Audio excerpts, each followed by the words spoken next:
Brazil ദേശീയ team കോച്ചിനെ പുറത്താക്കി. Brazil football federation Brazil ദേശീയ ടീമിന്റെ മുഖ്യ കോച്ചായ ഡൊറിവാൾ ജൂനിയറെ പുറത്താക്കി.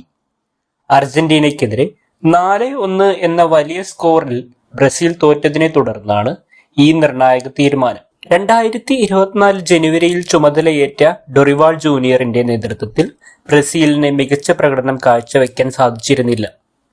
7 വിജയങ്ങളും 7 സമനിലകളും 2 തോൽവികളുമാണ് അദ്ദേഹം ബ്രസീലിന്റെ കോച്ചായി നയിച്ചപ്പോൾ ഉണ്ടായത്. എന്നാൽ അവസാന മത്സരങ്ങളിൽ ബ്രസീൽ ടീമിന് സ്ഥിരതയില്ലാത്ത പ്രകടനമാണ് പുറത്തെടുത്തിരുന്നത്. സ്ഥിരതയില്ലാത്ത പ്രകടനം കോച്ചിന്റെ പുറത്താക്കലിന് കാരണമായി എന്ന് വേണം കരുതാൻ. പുതിയ കോച്ചിനായി ബ്രസീൽ ഫുട്ബോൾ ഫെഡറേഷൻ തിരച്ചിൽ ആരംഭിച്ചിട്ടുണ്ട്. നിലവിൽ കിട്ടുന്ന വിവരങ്ങൾ പ്രകാരം പുതിയ കോച്ചായി അൽ ഹിലാലിന്റെ ജോർജ് ജീസസോ അല്ലെങ്കിൽ റയൽ മാഡ്രിഡിന്റെ കാർലോ ആഞ്ചലോട്ടിയോ വരുമെന്നാണ് റിപ്പോർട്ടുകൾ. അതുകൊണ്ട് തന്നെ പുതിയ കോച്ച് വന്ന് ബ്രസീലിനെ പഴയ ഫുട്ബോൾ പ്രതാപം വീണ്ടെടുക്കാനാകുമോ ഇല്ലയോ എന്ന ആശങ്കയിലാണ് ബ്രസീൽ ആരാധകർ.